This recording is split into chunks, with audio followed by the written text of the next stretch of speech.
Assalomu alaykum azizlar. Bugun biz siz sevgan afsonaviy qo'shiqchi, afsonaviy bastakor Dadaxon Hasanovning xonadonlariga yana tashrif buyurdik. O'ylaymanki, bugun bir ajoyib suhbat bo'ladi. Biz bilan birga qoling. Endi keyin chaqirdi bormadi. Nega bormadingiz? Unda aytish kerak, panogramma aytish kerak-da. Ha. Panogramma boshqa, tirik aytgan boshqa oshira qo'yadi. 30 yil chiqarmadi. 30 yil. Mana shu bitta ministerlik gapimda. Chiqarmadi endi bir marta chiqdim. Jadidlar. Hammasi olib borgan. Mana Yunusobodga borishda daryo bormi, kanal.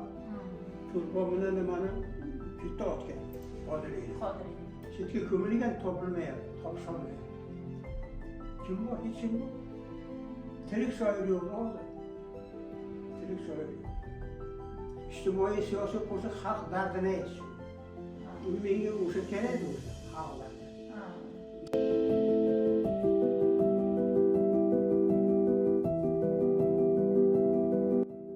Dadaxon aka, yana bir marta assalomu alaykum. Va alaykum assalom va Yaxshimisiz? rahmatulloh. Sog'liqlaringiz yaxshimi? Rahmat. Kayfiyatlaringiz, ko'rinishlaringiz zo'r. Hamma muxlislaringiz nomidan sizga ko'pdan ko'p salomlarni olib keldim. Va alaykum assalom.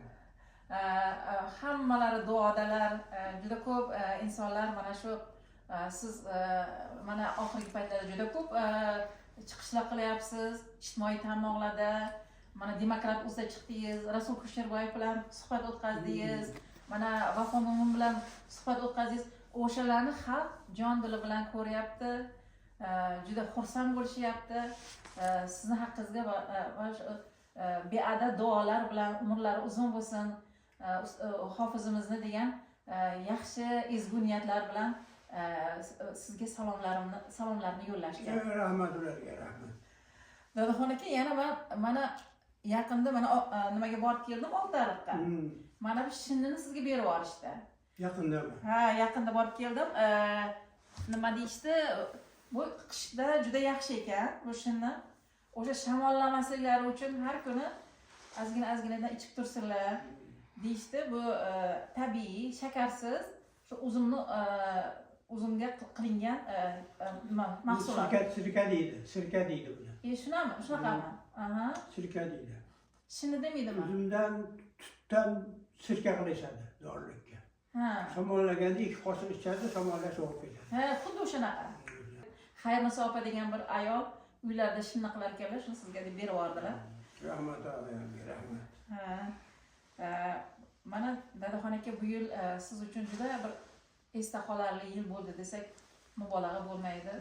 Mana ulug' 85 yoshingizni masalan butun mamlakatimizda xalqimiz bayram qildi. O'sha O'zbekiston Yozuvchilar uyushmasida katta tadbir bo'lib o'tdi. Endi mana shu tadbirlar, xursandchiliklar sizni o'sha ulug' insonlar, mana xalqimizni hozirgi kundagi mashhur insonlari yo'qlayotgani ham bu albatta juda fazilat. Albatta. Endi mana bugun men sizga bir qancha savollarni tayyorlab kelganman. To'g'rirog'i bu savollarni muxlislar menga yozishgan. Men ularni bajonidil sizga bermoqchiman, yetkazmoqchiman. Dadaxon aka, mana menga birinchi savolni yo'llashgan. Unda shunaqa deganki, siz o'sha ijodingizni eng gullagan paytida, ya'ni o'sha 60-yillarda ilk yakkaxon qo'shiq konsertingizni o'tkazgan ekansiz. O'sha konsertingiz qayerda bo'lgan edi? Qanaqa taassurotlar bo'lganda sizda? O'shalarni eslay olasizmi? Endi bilganimcha eslab aytaman, bilganimcha. Aytib o'ring. Aha. Endi o'sha studentlikda bitirgandik universitetda. Keyin Sovet O'zbekistoniga ishga olishgan meni. Maqsud Qoribov redaktor bor. Muxlis edi qo'shiqlarimga. O'sha yerda 2 yil ishladim. Qo'shiqchilik meni tortib ketdi. filarmoniyaga ishga olishdi meni. Yakka hofiz qilib. O'sha yerda ko'p konsertlar bo'ldik, Tojikistongacha bordik, Surxondaryo, Qashqadaryoga, Buxorolarga bordik. Yangi chiqqandim o'sha yaxshi qabul qildi odamlar. Yangi ijro, yangi ovozlar unda odamlarga yoqadi. Endi hamma aytib yurgan qo'shiqni aytsangiz yoqmaysiz. O'sha hofizni maxfiy joyi shuda, xalqqa yoqadigan yangi qo'shiq aytish kerak. Yangi ovoz bo'lsa, xalq uni yaxshi qabul qiladi. O'zini qo'shig'ini aytyapti bu, birovlarning qo'shig'ini aytmayapti deb alohida qaraydi sizga. Gastrollarda yurdik, boshqa qildik. O'sha birinchi chiqqanim shu studentmidim, mana shu Komsomol ko'li bor. O'sha yerda oldingi Komsomol ko'lida. Kurash maydoni bor, kurash maydoni O'ng'olda. O'shanda qo'shiq aytdim men kechqurun. Shunda odamlarga yangilik bo'ldi. Undan keyin oradan rahmat o'tib, o'zaro Komsomol ko'lidagi chekkasida o'rmon ichida sahna bor. O'sha yerda konsert berdim. Unda ham yaxshi ko'p qabul qilishdi. Shunday dastlabki qadamlari yomon bo'lmagan. Chunki menda ovoz yangida bu, yangilik. Yangilik bo'lgani uchun men qo'shig'im yangi. So'zlari yangi. Odamga tegadigan qo'shiqlar. Endi o'shanda boshlaganman ijtimoiy qo'shiqlar aytishdi. Ota-ona haqida qo'shiq aytishdi. Yaxshi qabul qilishgan. Keyin stadionlarga chiqib ketdik, filarmoniyadan. Farg'onada bo'ldi stadion, Qo'qonda bo'ldi, Namanganda bo'ldi. O'sha Qo'qonda bo'lgan odam ko'p bo'lgan, yaxshi bo'lgan. Endi o'sha stadion odamni toblaydi-da qo'shiqchini. Shu yerda hozir o'sha stadionlar bilan bog'liq bir savolni berishganda muxlislar, Dadaxon aka. Mana 1980-yillarda degan, 80-yillarda Dadaxon aka Farg'onaga keldilar. Farg'onadagi katta stadionda konsert bergan edilar. deb bu savolni bizga o'sha farg'onalik, ya'ni Anora Oltiariqlik Ashurali Karimov degan inson berganlar. Ularning YouTube kanallari ham bor ekan. Mana shu savolni berishimni so'ragandilar. Mana shu konsert juda ham zo'r bo'lgan. O'sha 25 ming kishilik stadion liq to'lgan edi o'shanda. Keyin Dadaxon aka o'shanda uzmasdan, dam olmasdan 25 ta qo'shiq aytgan edilar deb eslashibdi. Haqiqatan shunaqa bo'lganmidi? Deb bo'lgan. U vaqtda yaxshi ko'rgan qo'shiqchisini ayttiraverardi, rahm qilmasdi odamlar. 25 ta, 30 ta, 50 ta aytgan joylar ham bo'lgan. Odamlar qarsak chopsa, qanaqa tashlab ketasiz uni? Odam yuzi issiq u. Shunda to'g'ri ko'p qo'shiq aytgan o'sha Farg'onada Tojikistonliklar ham bor edi. O'zbekiston, Tojikiston birlashib konsert qilardi-da. Tojikistondan boshlardik, aylanib Buxoro bilan kelib, filarmoniyada bo'lib Farg'onaga borardik. Farg'onada o'sha Qo'qon, Marg'ilon, Farg'onada konsert qilardik. O'sha Farg'onada bir voqea bo'lgan, Tojikiston mashhur qo'shiqchisi aytirishmagan. Siz borligingiz uchun. Meni esimda bu bir yigit Makkaning juvarasini olib chiqib bergan. Makka juvarini. Qarang. U yaxshi emas unda. O'sha san'atga hozir ham Tojikistonda bor. U hali ham hayot u. Hayot u, ashariyat yuribdi. O'sha yerda bir shunaqa ish bo'lgan, sovuq ish bo'lgan. Qarang. Makka juvani nimasi bilan olib qo'ygan, poyasi bilan. Makka juvani. O'sha nima yoqtirmaganda uni. Xalq yoqtirmagan. Meni chiqsin deyurgan. Shunaqa voqealar ham bo'lgan. Shu gapingizga hozir Dadaxon aka, muxlislarimizdan biri aytganda, mana Dadaxon aka xoh o'sha konsert zallarida, xoh stadionlarda, xoh o'sha katta joylarda konsert berganlarida hali aytganingizdek boshqa san'atkorlarni masalan ro'yxatidan boshidan o'sha san'atkorlarning ismi familiyasi keladi-da, ismi sharifi oxirida Dadaxon Hasanov familiyalar turgan bo'lardi ko'pincha. Lekin xalq faqat Dadaxon Hasanovni eshitish uchun kelgani uchun ana oldinda turgan ism shariflaridagi nimalarni san'atkorlarni umuman stadionda konsert berishiga nima qilishmasdi, qarshilik qilishardi. Faqat shu dadaxon deb yotishardi degan. Sizga o'sha san'atkorlar hech qanaqangi bir nima deydi, xafa bo'lganlarini bildirishmaganmi? Bildirmaydi ular. Yo'q. Bildirmaydi, zimdan qarshilik qiladi. Ha. Zimdan. Lekin yuzimga gapirmaydi. Birortasi aytmaganmi? Yo'q, birortasi aytgan yo'q. Ha. Men eshitganim yo'q. Ha. İçide bo'ladi nafrat. Hozir ham bor o'sha. Ha. O'sha mashhur bo'lsa odam ketma-ket televiziyaga chiqaversa, konsert quraversa, hozir konsert ham yo'q. Filarmoniya bukilib ketgan. Ha.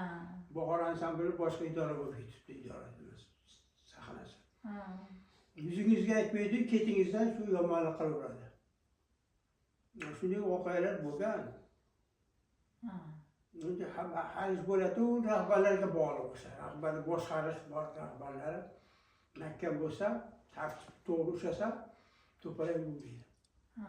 Mina to'polakni man Savirov konsert zalida ham bo'lgan. Ha. Bu voqea bo'lgan. Boshqa nimalardan chiqarmagan, qarshi chora bo'lgan. Sizni chiqarishmagan. Ularni chiqarmagan, ular ketgan. Ha. O'zimga qolgan. O'zim keyin o'sha 1 soat, 1,5 soat qo'shiq aytganman. Inson sifatida nimalarni his qilardingiz o'sha paytda? Masalan, bitta o'zingiz qoldingiz. Xalq sizni qarsak bilan olqishlab turibdi. O'sha paytda nimalarni his qilardingiz? O'shalarga odamlarga rahmat aytardim. San'atni tanlab olgani, san'atkorni tanlaganiga rahmat derdim. Aytaverardim. To'g'ri odamlar chiqib ketguncha aytaverardim. Odamlar chiqib o'tirardi qarshi joyga. U paytda faqat jonli aytgansiz, to'g'rimi? Jonli aytardi. Mikrofon yo'q edi. Mikrofon ham yo'qmidi? Yo'q, mikrofon bo'lgan. Sevirib konsertlar shunga moslashib qurganda, ko'p voqealar bo'lib o'tgan. Odamlarga rahmat. Keyin bizni ushlab meni olib ketgan qamoqqa. O'sha konsertda meni saklab. Men Filarmoniya direktori Qodir aka degan odam bordi, militsiya chaqirgan.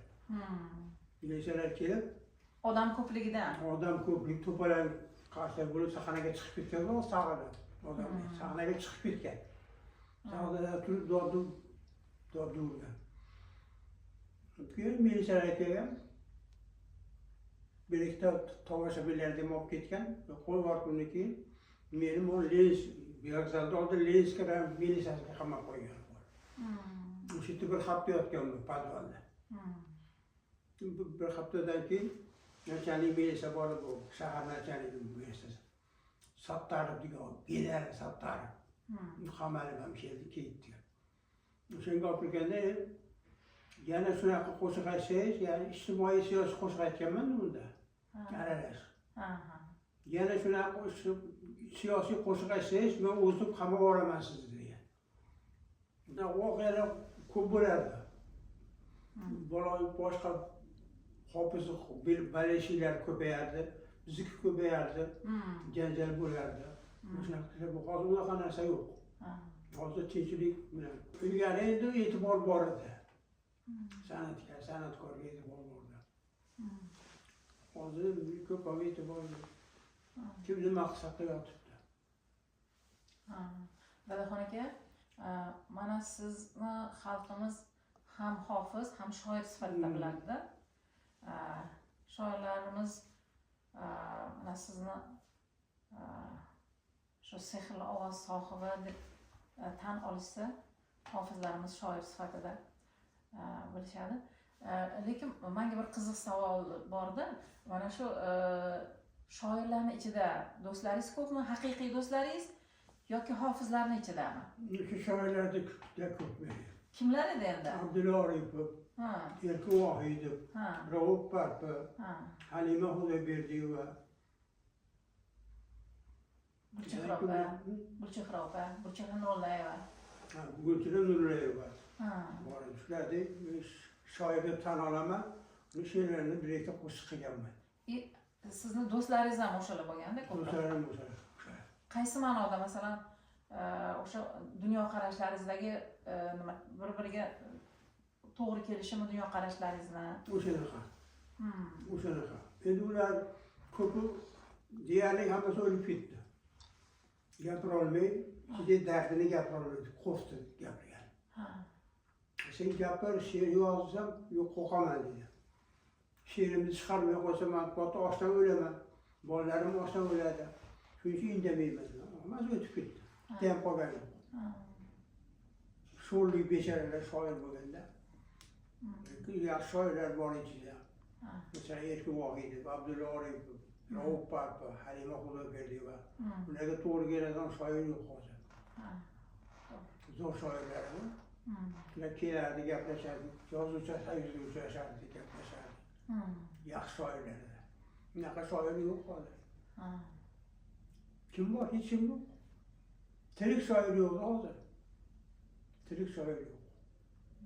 Hofizlar ichida ham siz bilan bir qarashlar to'g'ri keladigan, sizga do'st hofizlar bormidi?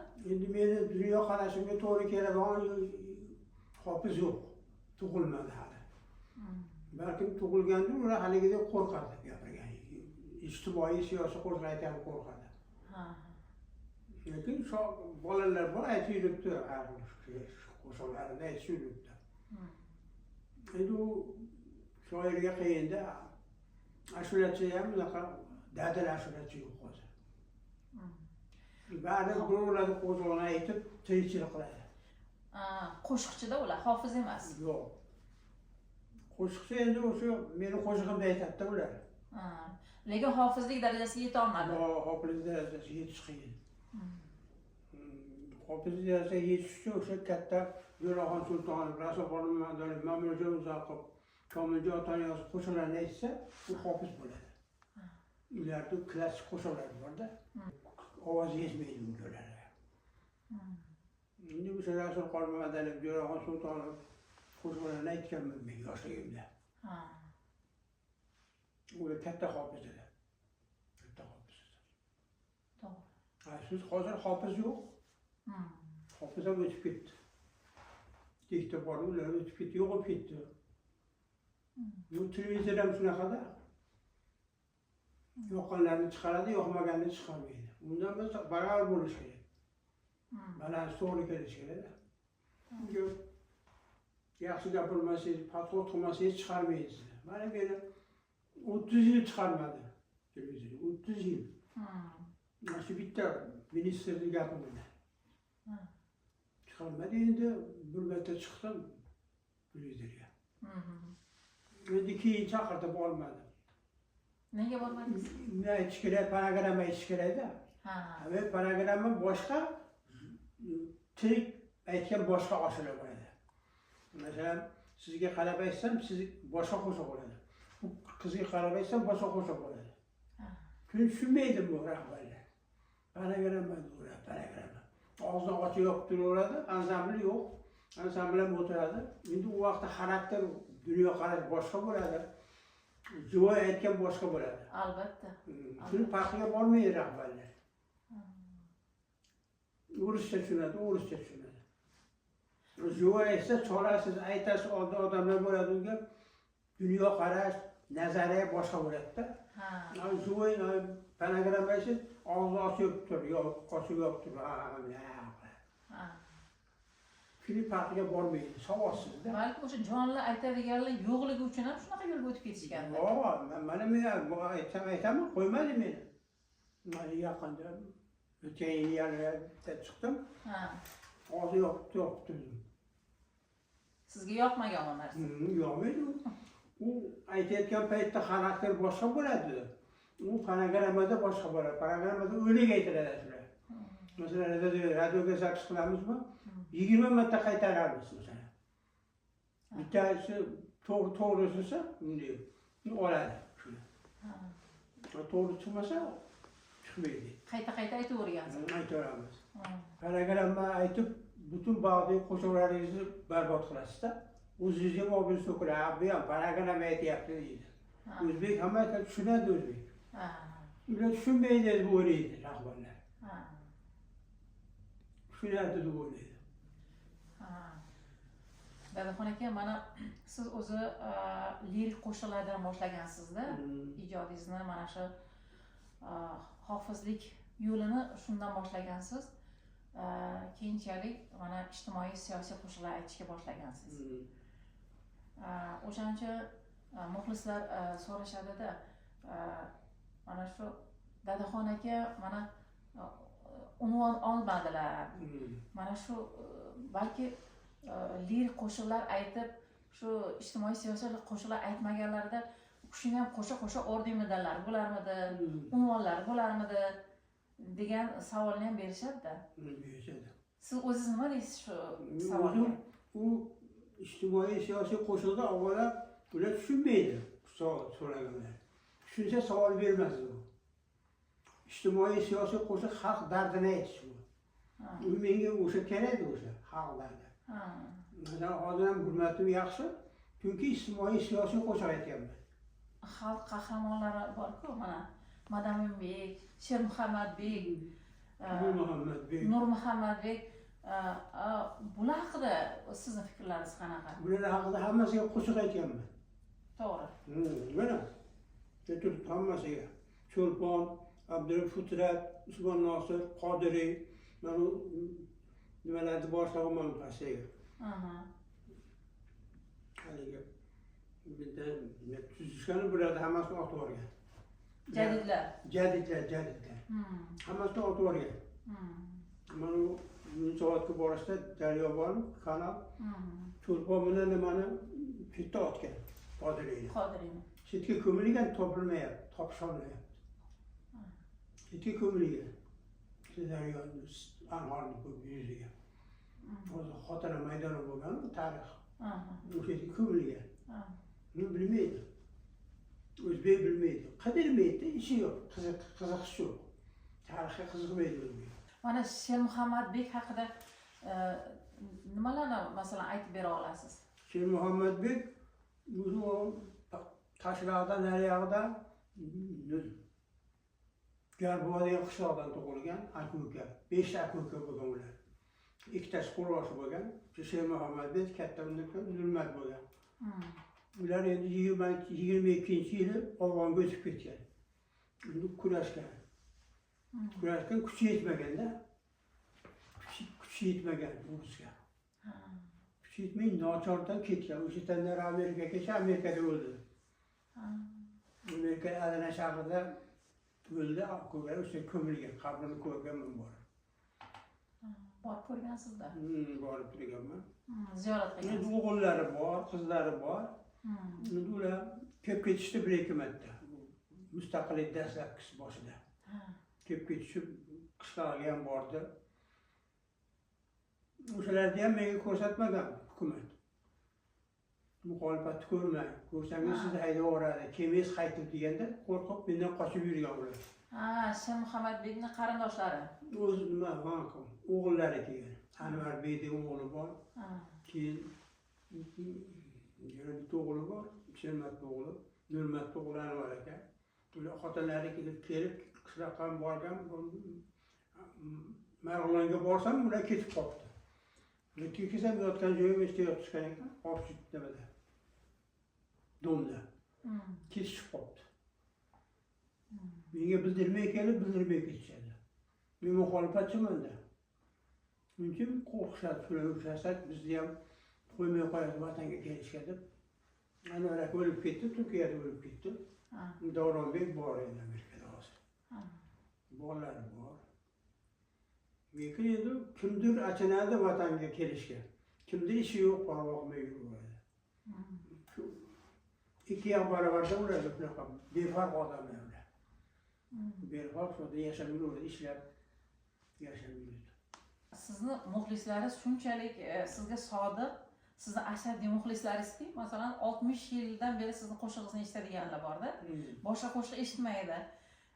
Shu aytishadi, o'sha uyda, hovlida ham qo'yib qo'yib o'sha qo'shiqni hozir ham eshitamiz Dadaxon akani degan gaplarni aytishadi-da. Ana shu ma'noda bitta nimangiz, muxlisingiz sizni qo'shiqlaringizni nomma-nom yozib chiqibdi. Nomini bitta yozib chiqib, hozir endi shu 1000 tadan oshibdi-da o'sha qo'shiqlaringiz. Shuni Xudo xolasa tugatib, sizni oldingizga o'sha kattakon daftarni olib kelmoqchi ekan. o'sha qo'shiqlaringizni sizga bir sovg'a sifatida nomini hammasini bitta yozib, qaysi yili birinchi bo'lib aytgansiz shu qo'shiqni, o'sha aytilgan yillarigacha yozib, bir chiroyli sizga sovg'a qilib olib kelmoqchi ekan. Yaqin orada kelib qolsa kerak. Endi men sizga yana bir savol bermoqchi edimki, mana shu siz mana o'tmishimizda juda ko'p qo'shiqchilar o'tgan, san'atkorlar o'tgan. Mana deyarli bir asr davomida shu qanchadan qancha san'atkorlar qo'shiq aytishdi, dunyodan o'tib ham ketishdi. Lekin ularni ko'pchiligi unutilib ketdi. Lekin sizni qo'shiqlaringiz hozir ham xalqni ko'nglidan joy olgan, yuragidan joy olgan qo'shiqlar bo'lib kelyapti. Bunga sabab nima deb o'ylaysiz? Mana shunaqangi hali o'zingiz aytdingiz, 3000 tagacha yaqin qo'shig'im bor ekan deb. Qo'shiqlaringiz soni ko'pligidami yoki bo'lmasam shu o'ziga xos ovoz, sohir ovoz egasi bo'lganingiz uchun ham xalq sizni hozirgacha sevib eshitadimi? Nima deb o'ylaysiz o'zingiz? Bu bitta gap. Şimdi milletimni bilganligim uchun. Ikkinchidan savodliligim, savodim bor menda.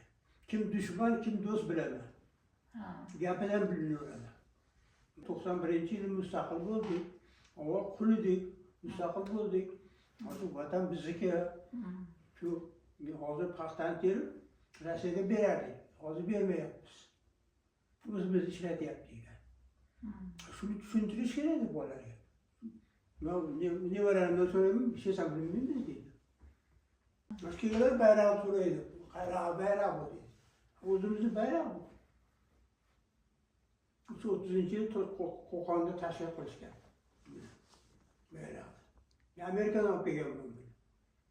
Amerikada o'sha jamiyatda osib qo'ygan ekan. Qaysi jamiyatda endi? Jamiyatda, Turkiston jamiyati borda. O'zbeklar o'sha jamiyatga a'zo bo'ladi. To'yni marosimni o'sha o'tkazishadi. Juda katta zor. Shuni to'yda qo'shiq aytdim, kechda olib ketaman shuni, olib berishdi. Olib berishdi menga. Nechinchi yilda bo'ldi endi buni? Bu 91da borganman men. Amerikaga. O'shanda olib kelganman. Endi o'zi 1920-yilda Qo'qon nasi bo'lgan u. Qo'qonda Mustafa Cho'qoylar o'sha yerda bo'lgan. O'sha yerda majlis qilib shuni qabul qilgan. Mustaqillikda bayroqni olib berdi, olmadi hukumat olmadi. Bunimi? Ko'rsatishdi, birlik ko'rsatdi. Ko'rsatdi bermagan. Kerak emas. Chunki hozirgi Sovet odamlarida Sovet odamlari bu eski qadimiy gaplar yoqmaydi. Bu qullikda chiqib qoladi-da. Qullikdan chiqmaydi, bu qabul qiladi. Vodiyda mashinada olib yurardim buni. Yog'ochi bor edi, olib chiqib uchta oblis olib yurardim, bu emas. Taqiqlanmagan bu gap. Amerikadan olib kelganman buni. Amerikadan olib kelganman. Ko'rsatmaydi, u tarixda ham o'rgatmaydi. Tarixda o'rgatadi, biz tarixda o'rgatmaydi. Sakrab o'tadi tarixda. Qo'rg'osh haqidan endi 3-ta qo'rg'oshni oqlandi. Hozir ham maktabga o'tmaydi maktabda. Cho'tqonni she'rlarni qo'shiq qilib aytganman 70-yilda. Universitetda o'qiganimda, Hadrada. Aytganman. Aytib bo'lganimdan keyin student yig'ini bo'ldi-da, domlaka yozuvchilar bilan uchrashuv bo'ldi. Shunda aytdim. Keyin tugagandan keyin Ahmad Aliyev degan o'qituvchi bordi. Bizda adabiyotdan dars berardi, kelib, dadaxon, Aliyev qo'shig'ingiz kim eshitgan dedi. Bilmayman dedi. Men tanimasdim-da uni. Qamoqdan kelgan, lekin nima sababdan qamalgan, Chulpon Qodiriylar bilan birga qamalgan ekan bu. Birga qamalgan ekan. Aytmaganingiz yaxshi chiqib ketdi. Bunday taqirdi, bunaqa bayroq qo'shiqlar taqirdi. Chulpon Qodiriy ham yo'q edi. Cho'lponning birinchi Chaman degan kitobi chiqqan. Shuni 75-yilda bir shoir o'rtog'im berdi menga. Shuni oldim. Qo'lyozmalari ham bor, qo'lda yozgan berdi. Uni turib ko'rsatdi. Gapirib bo'lmasdi, uni qo'shiq aytib o'rganman. O'sha she'rlarni qo'shiq qilgansiz. Cho'lponning she'rlarini. O'sha taqiqlangan shoirlarning she'rlarini aytaveradi. Keyin Kamalyan'da aytdi shunaqa. Taqiq she'rlarni aytgan ekansiz qo'shiq qilib. Ular o'zi tanimaydi, bu she'r kimligini bilmaydi. Ayniqsa o'rmon odamlari tushunmaydi. Shuncha aytaverganmiz biz. 70-yilda aytganman. Taqiq qo'shiqlar, diniy qo'shiqlar aytganman. Nisoriy degan shoir bo'lardan zamonda o'lib ketgan. Shuni mana shunday qalinlikdagi daftar qo'lga yozgan. Shuni qo'shiq aytganman. Yog'oy ikki o'g'landa bo'lib xursandam o'g'lim degan qo'shiq. Yarim soat aytiladi. Yarim soat aytiladi. Diniy qo'shiq aytganman. Faqat diniy yozadi. O'sha Nisoriy. Hali bormayman deb qo'ygan qo'shiq bormi? Yo'q, o'sha kishini she'ri. Eslay olasizmi? Bir satr, bir ikki satrlarni bo'lsa ham. O'sha qo'shiqlar. Sizda yo'q, xotira qoldi bizda. Vokzalda oldida Leninskiy rayonida militsiya xonasi bo'lardi, militsiya xonasi. Shu yerda yotganman 10 kun. Pal. Ko'pasa deydi, shu yerda yotganman. Diniy qo'shiq aytgan 70-yilda feliton bo'lganman. Ismoil Yusuf degan felitonchi bor edi.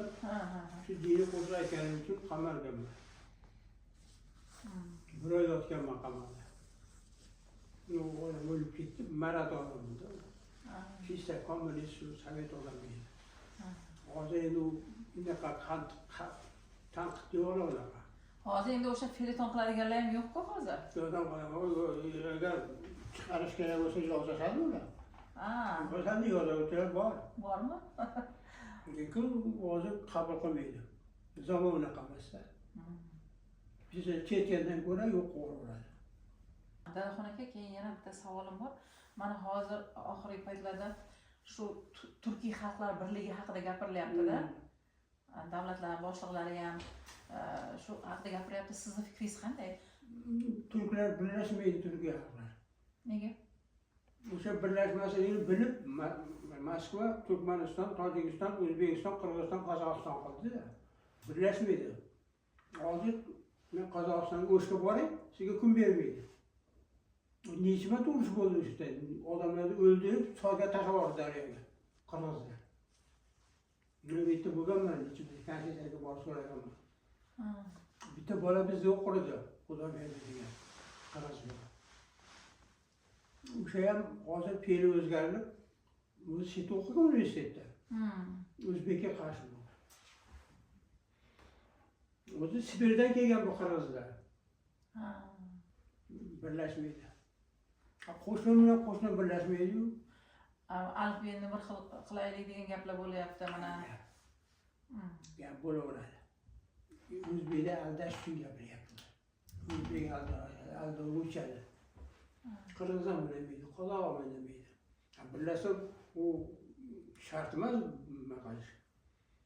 Maylis qilib birlashtirish shart emas. Qirg'izistonga borolmaysiz hozir. O'tkazmay chegarada. Qozog'istonga ham o'tkazmasin ishni. Qozog'iston butun yo'llarni bekitibdi. Tojikiston, Turkman, O'zbek bekitibdi. Poyezd yurmasmiz. İnternetda chiqyapti. Bu O'zbek ham, Qirg'iz, Qozoq ham avvalgi soddalik emas, sodda xalq emas. O'zim yesam, o'zim olsam, o'zim kiysam deydi. Juda murakkablashib ketdi hozir. Mana Tojikiston ham, Rahmon ko'p 20 yilmi, 30 yil prezidentlik qilyapti. Ilgarilarni o'ldirib yubordi, yo'q bo'lib ketdi. İnsoniyat murakkab juda. Buni yo'lga solib bo'lmaydi.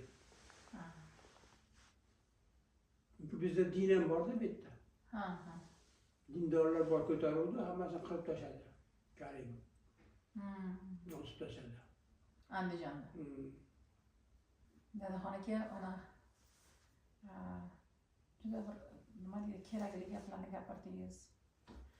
Shu men bitta quvonadigan narsam yoshlar ichida ham sizni qo'shiqlaringizni eshitayotganlar, sizni muxlislaringiz juda ham ko'pda.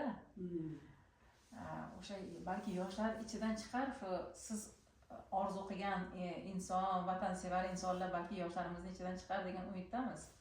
Umid qilmang, chiqmaydi. Nimaga endi? Gorbachov vaqtida bo'ldi chiqmadi. Gorbachov demokrat odam edi.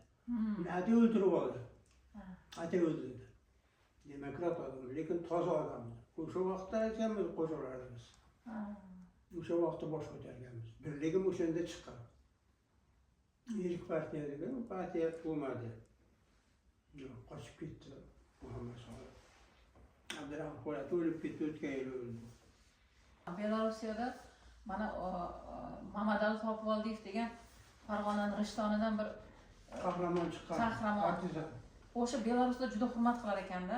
Hozir ham Mamadali Topivoldiyevni juda hurmat qilishar ekan. Muzeylar ochilgan ekan. U kishi yashagan o'sha uyni nima qilib qo'yishgan ekan, muzey qilib. Byustlarni o'rnatishgan ekan. O'sha yerga bir nimaga shaharchaga nomlari ham berilgan ekan, qarang. Ular qadrlaydi, mehnat qilganini, kurashgan odamni biladi. Biznikilar bilmaydi. Qo'l boshlatma, qo'y qo'rg'oshin deydi. Lekin men afsuski o'sha Mamadali Topivoldiyev shuncha urushlarda, nimalarda shunchaki urush bo'lmagan-ku o'shanda. Ikkinchi jahon urushi. O'sha yerlarda nima qilmagan, halok bo'lmagan inson O'zbekistonga kelib 69-yilda bir odamni shu qasd qilib, bir odam seni nimangni pochchangni o'ldirish, shu odam o'ldirdi deysa, ishonib o'sha gapga kelib o'ldirgan ekanda, pichoq bilan orqasidan 20 marta pichoq urib o'ldirgan ekan shu Mamadali Topivoldiyev. U jinni odam bo'lgan. U jinnidan foydalanganda shunaqa qilsak, o'ldiradi deb o'ylagan odam. Jinnida mana ko'rdingizmi? O'zi raisiga dushmanlik qilgan odamlar. Shuni ishga solgan. Keyin u pichoq urgan ularga. Qo'rg'on odam edi. Ko'rganman, gaplashganman. Ko'rganmisiz? Ha, qo'rg'on odam. Lekin o'sha nimani Zohidonni juda chiroyli qilgan ekanda, obod qilgan ekan o'sha. O'zi rais bo'lib. Obod qiladi, obod qiladi. Ammo kim qaysi rais bo'lsa, o'sha jinni o'sha obod qiladi. Endi hammasi ham emas. Bu odam lekin Belorusiyadan shu nimalar olib kelgan ekan, yog'ochlar olib kelgan ekan. Juda ko'p ishlar qilgan ekan o'sha yerda. Asfalt zavodi ham qurdirgan ekanda. Endi o'zbek qurdiradi, lekin rohatini ko'rmaydi-da, rohatini boshqalar ko'radi. Buni haydab yuboradi, boshqasini qo'yadi, boshqasi rohat ko'radi. O'zbek shunaqa beta'am odam-da. O'zbek shunaqa. O'zbek bilmaydi. Qadr qimmati yo'q o'zbekda. Buni ko'rganman, bilganman. Ristonda to'yda ham birga o'rganmiz. Mamadali Topivoldiyev bilan, ha? Yonida o'tirardim. Bir kolxoz Ristonda savxozning direktor qo'yilganda borganmiz. Akam bor edi. G'anjon Toshmatov bor edi. Katta to'yda, buxgalter to'yida. Nima degan, yonida o'tirganman. Ulfat odam edi, ulfat. O'shanda ham gapirib bergandi voqealarni. Haqda urushdan bo'lganlar. Gapirib bergan. Endi hozir yaxshilar ketyapti hammasi. Yaxshilar ketyapti. Yomonlarga qo'yapti dunyo. Mana Putin ham yomon odamligidan Ukrainani bosyapti. 3 yil bo'ldi urush boshlagan. Zamona zo'rdagi tomosha kar bilan ko'rdikda. Zamona zo'rdagi. Mana Karim qancha podshohlik qildi, biroving nima? Andijonda qatl qildi. Qancha muxolifat yo'q qildi. Tojikiston bilan aloqani yo'q qildi. Biz ham saqladik 3 yil, 4 yil bug'doy bo'lmagan. Keyin bir necha tonna ham bug'doy keldi, shu bilan odamlarni aldagan Karim. bug'doy bo'lmagan qora nonni yeganmiz. Rejimnoy xarid deydiku, o'shani yeganmiz.